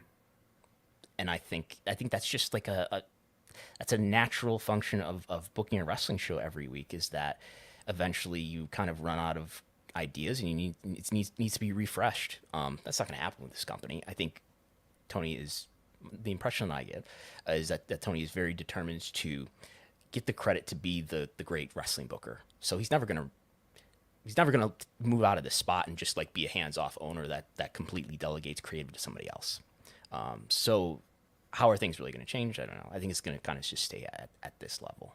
And that's sort of the story with Vince, right? In to a very different degree with a very different environment around him, right? But that's sort of the story with Vince, in that he was, ideally the team should have hired a different coach a few years into the 2000s to refresh things, and that's did not happen, was not going to happen. And one thing I'll say is, and there's been some scuttlebutt following Wednesday's Dynamite and the negative reception it received online, that there's been some meetings have been held. Oh my God. But I will say one thing I still believe that Tony is serious about is that he is aware of what people are saying about him, what fans think, what certain people think about, who aren't affiliated with the company, think about the AEW product. And he is sensitive to that criticism, but also willing to make changes if necessary, as opposed to WWE and Vince, who kind of had established this very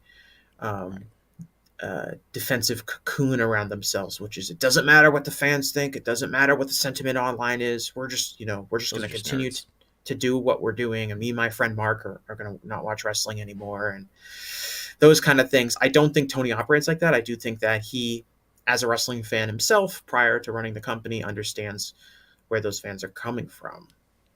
And it's just a matter of, I think, doing some things to get the product back on track. I am pretty low in terms of like disliking the AEW product. I still enjoy it quite a bit. I find a lot of the discussion around AEW like losing its audience and its vibes, I find that like insane to a degree. I still think the product is wildly different than WWE, even if there are obviously some WWE isms sinking into the product. I think it still is a successful and prominent alternative to WWE product. I do not feel like I'm watching WWE when I'm watching AEW. For people that do, please go watch WWE and tell me that those products are the same.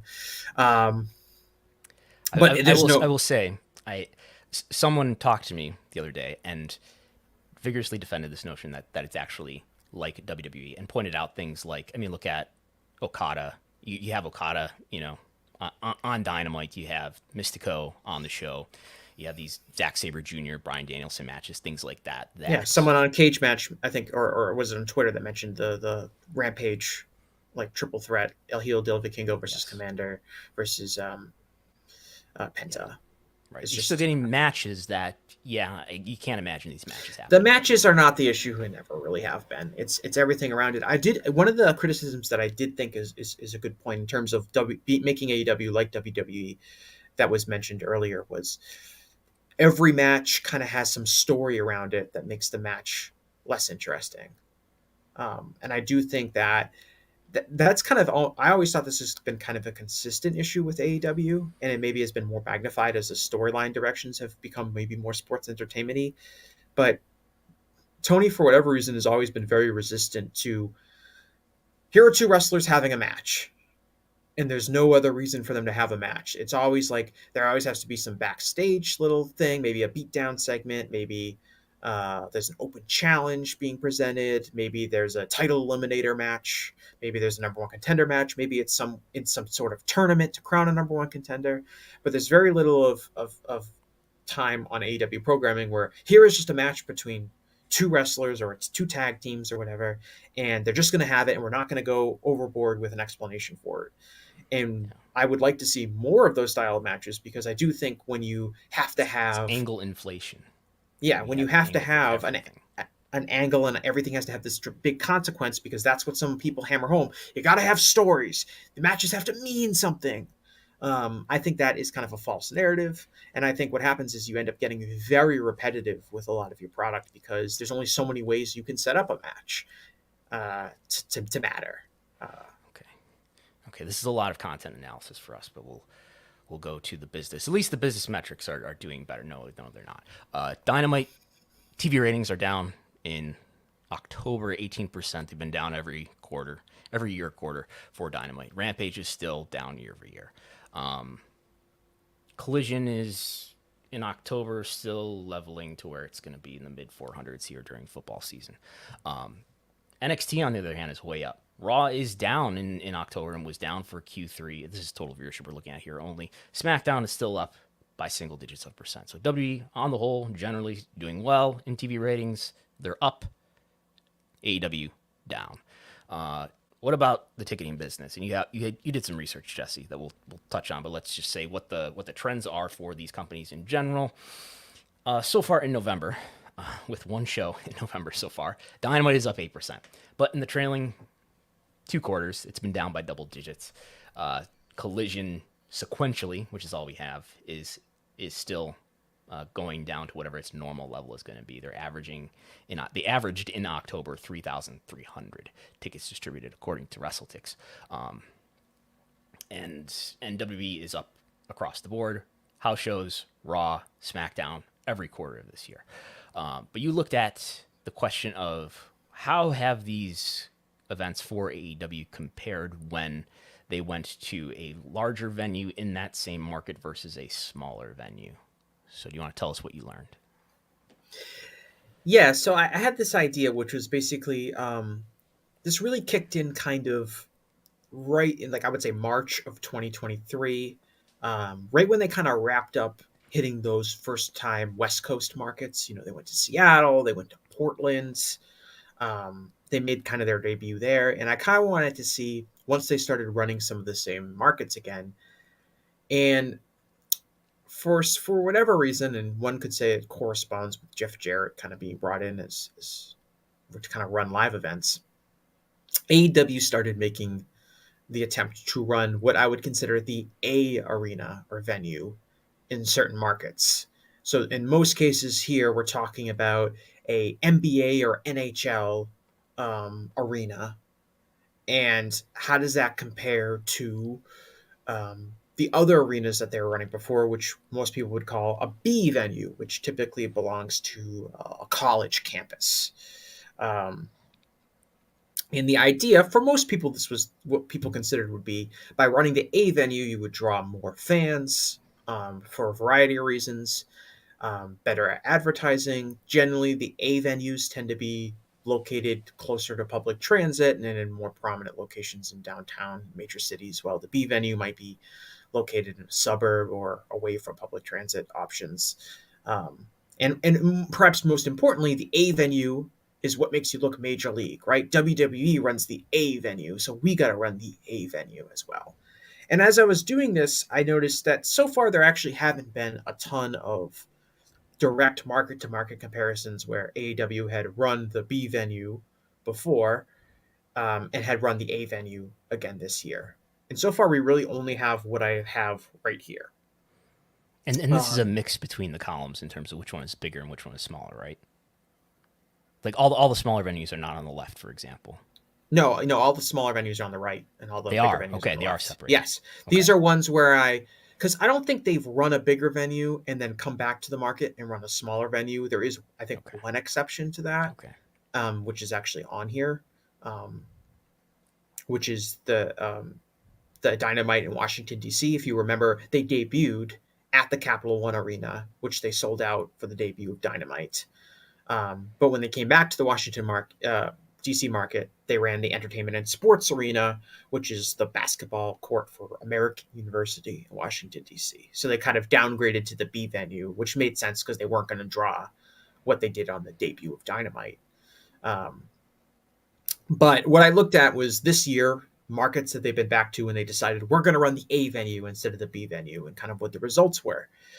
And you can see here, like, the first one is in Baltimore, right? They ran the CFG Bank Arena, which is the biggest arena in Baltimore. It is not a NHL or NBA arena, but it is about the same size as those buildings, like a 16,000 seat venue. They ran that instead of the much smaller Chesapeake Employers Insurance Arena, which is where the University of Maryland, Baltimore County plays their basketball games. And you can see a really big increase. They only drew 2,700 when they were in the B venue. When they went to the A venue, they drew almost 4,700, so up 72%. So that's the kind of jump you want to see, right? You want to see a big jump by running that A venue. And obviously the A venue costs more money probably to run than the B venue, so you're going to need to draw more, and you're probably charging higher ticket prices too. Washington, D.C., a similar story. They had run the smaller Entertainment and Sports Arena back in October of 22. They did 3,100 fans. They came back in June of 2023. They ran the Capital One Arena, which is where the Washington Wizards and Washington Capitals play. And again, up 71%, almost an identical increase on percentage-wise from where they ran in Baltimore.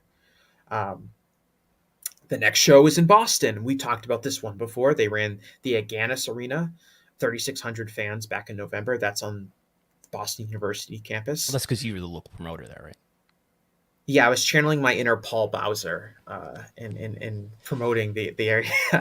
Now this was Blood and Guts. And then they ran Blood and Guts. Huge success, right? They run the TD Garden, which is where the Bruins and the Celtics play. They would do almost 9,000 fans, up 148%. So at that point, July of 2023, we're looking at some really positive trends in terms of running the A Arena. Certainly that Boston one is tremendous when you look at the growth in that market. But we have two more that came in August that are less successful. On August 9th, they ran the Schottenstein Center in Columbus, which is it's on the campus of Ohio State. They did 5,400 fans there for last August. They come back. They say, we're going to run the A venue. We're going to run the Nationwide Arena, an 18,000-seat venue in Columbus, which is where the Columbus Blue Jackets, the NHL, play. They only do 4,200 fans. So they do about 1,200 fans less than they did running the B venue. So that's down 22%, which I would consider a disaster. If you're just looking from market to market, you are presumably paying more to run the A venue and you do 1,200 fans worse. And then another example would be in Nashville. Last year on February 16th, they ran the Nashville Municipal Auditorium, which is an older venue in Nashville. The B venue, 4,800 fans there. They come back in August of 2016. They run the Bridgestone Arena, another NHL arena for the Nashville Predators. They do 4,700 fans, down 4%, about flat from where they were previously. So I think it's something to be mindful of in terms of what I see here is kind of maybe reflective of their attendance trends in general. Earlier this year, they were maybe up in attendance a little bit. And then as we got later into the year, especially towards the second half of the year, we're down. And I don't know, in all of these cases, with the exception of the Boston show, the crowd that you attracted in the A venue would have fit in the B venue building. Mm-hmm. It's coincidence would have it. We just got data from Polestar this morning for this Nashville show. The paid, according to Polestar, was 4,821. So slightly above what WrestleTix had it estimated at. I would say not meaningfully different, but slightly higher. Gate, $199,000. Mm-hmm. So I don't know how much it costs to rent the Bridgestone Arena. I mean, to put on the show, I'm sure it was a lot more than $199,000. Well, Costs all in. Right. But I'm curious to know, and what really made me think about this was going back to the Dynamite from this week when everyone was telling me how bad the show was. And when I turned on the show, a comment I heard a lot was that the show felt soulless, that the show kind of felt like low energy. It didn't seem like the crowd was really making that much noise. I thought the crowd was into the matches, but a major problem was that they had 4,100 people there, which I would consider to be about an average AEW attendance figure at this point. But they were in a 22,000 seat venue. They were in one of the largest venues they've ever run, the KFC Yum Center in Louisville, Kentucky. So you would take those 4,100 fans and you put them in a gigantic venue. It isn't going to make the same amount of noise. You take that same 4,100 fans and put them in like a 5,000 seat venue, you get a completely different atmosphere for the show. And I think that impacts the way people view the product when they have a hotter audience that is making a lot more noise. And they've been to Kentucky a lot of times this year, haven't they? I know they ran Rupp Arena, which again is also a very similar sized building, like Rupp Arena and the KFC Yum Center in Lexington. Both in the Louisville area? Well, the Rupp Arena is in Lexington, Kentucky. It's the University of Kentucky's arena. And the KFC Yum Center is in Louisville, which is University of Louisville's arena. And they are both amongst the largest. I believe Rupp Arena is the largest primary basketball venue, I think, in the world. In terms of seatage, I think they have like 2,400 seats there. And the KFC Yum Center is not that far behind. So we're talking about buildings that are slightly larger than your typical NBA, NHL arena. So I think, and when you just have a smaller audience, you're not going to get the same kind of tight ambiance that you're going to have if you're close to filling up the venue. Yeah. So there, 4,112 is the number from WrestleTix for this past Wednesday, Louisville. Mm-hmm. They should, if the crowd is dead though, they should just pipe in crowd noise.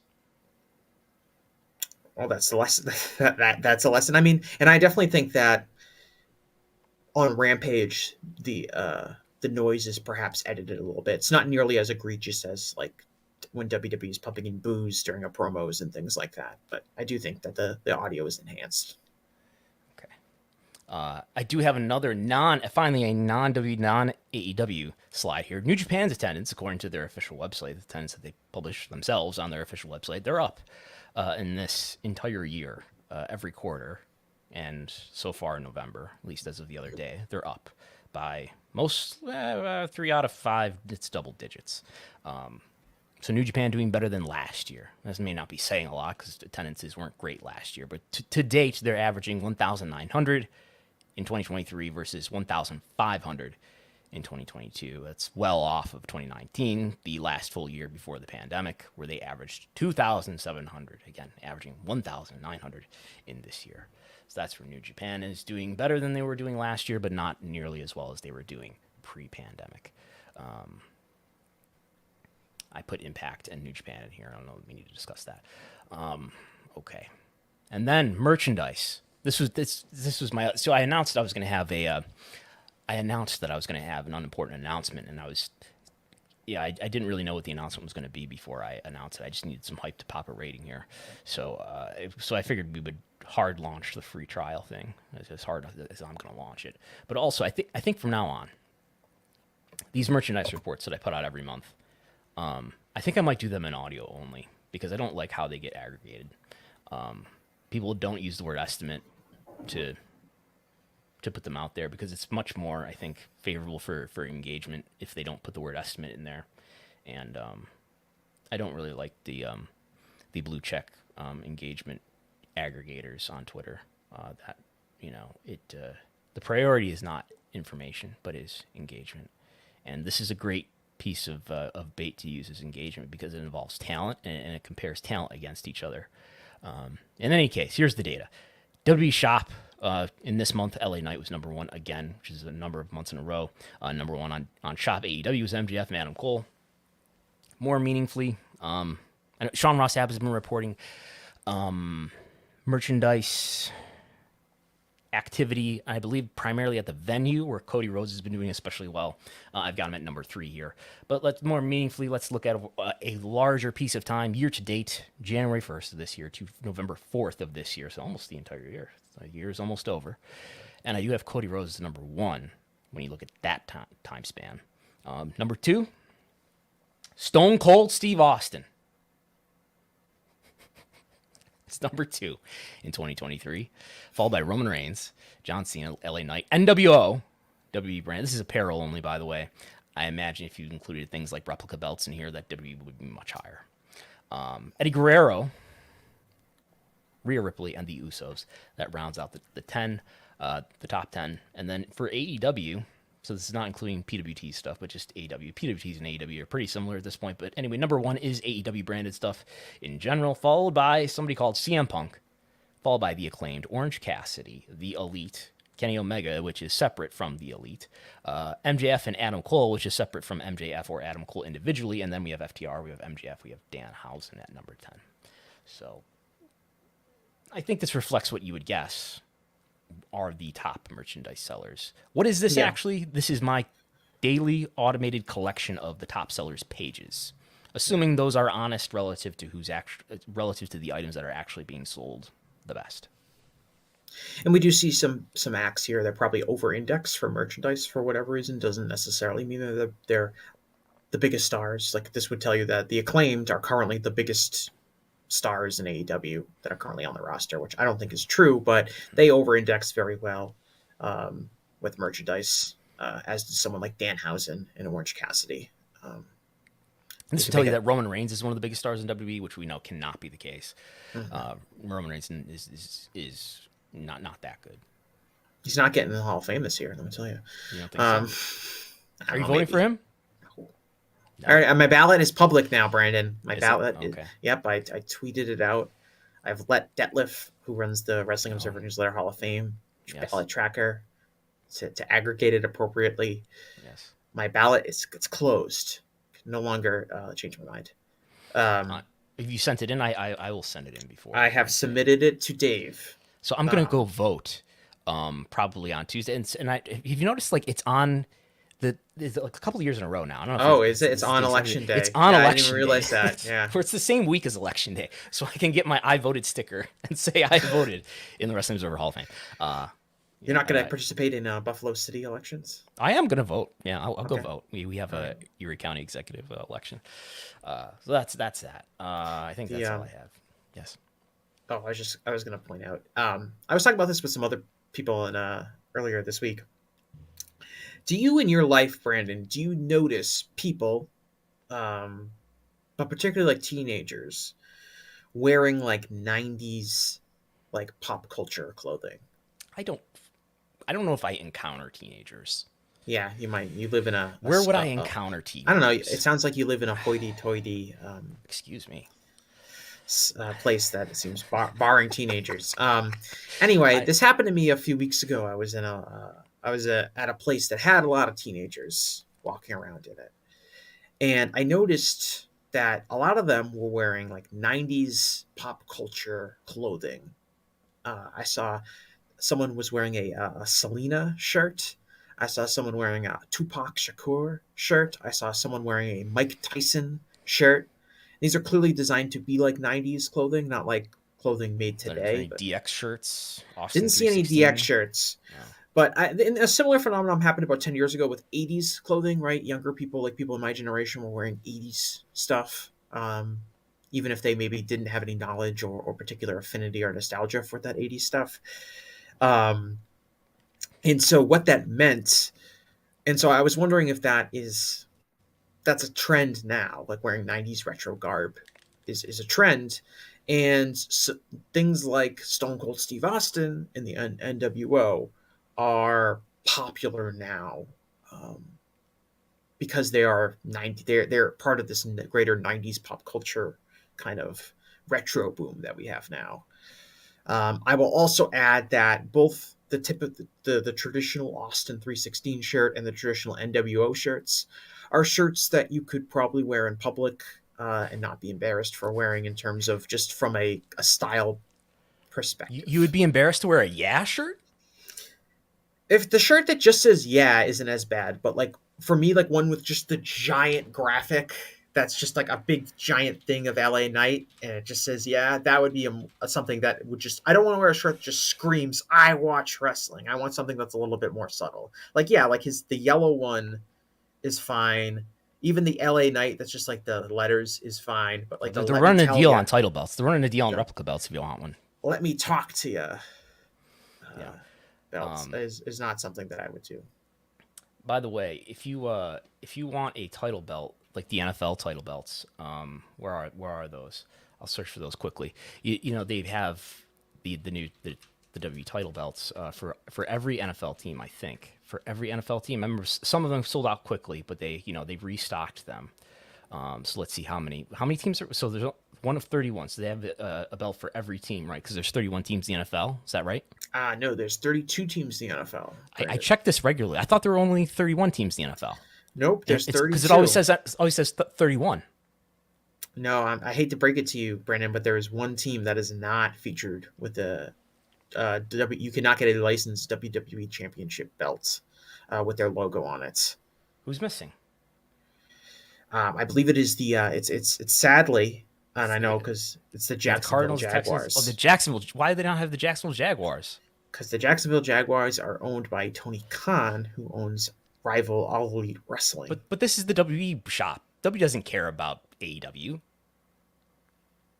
I think WWE would like to be able to sell a Jacksonville Jaguars belt. If you were to me, I think that's another problem. WWE doesn't care about that wrestling stuff. They don't care about what's going on in the wrestling world. They're beyond that. They got blinders on. They got blinders on. Yes. Okay, that's all for this week. You have anything to plug? Oh, nope, just a Gentleman's Wrestling podcast. I think I did this last week, but me and Adam Berger had about a 3-hour and 5-minute discussion about the ballot. If anyone wants more Hall of Fame content, there's so much of it out right now, which pleases me greatly because I think the more content, the more interest we have for the Hall of Fame, the better. And what we really need to do is shame people into doing more research before they vote. That should be the goal of this. Yes, especially the wrestlers, the active wrestlers. They should do their research. If you want to listen to this program next week, it's part of the Patreon, patreon.com/Wrestlenomics, Wrestlenomics.com/subscribe will get you there as well. Wrestlenomics Radio is every week for subscribers, both video and audio. Otherwise, you can't listen to it. You can't watch it or anything unless you're a subscriber. You also get the TV ratings reports, the viewership spreadsheet, other news updates, the monthly reports, some of which are already out, and the podcast slides, all the slides that we went through today. You get the Google Slides version, the PDF version. There'll be quarter-hour reports, and things of that nature. So thanks, everybody, for listening. We'll talk to you on Wednesday. Free for everybody. Pollock and Thurston, TKO Earnings Report Analysis.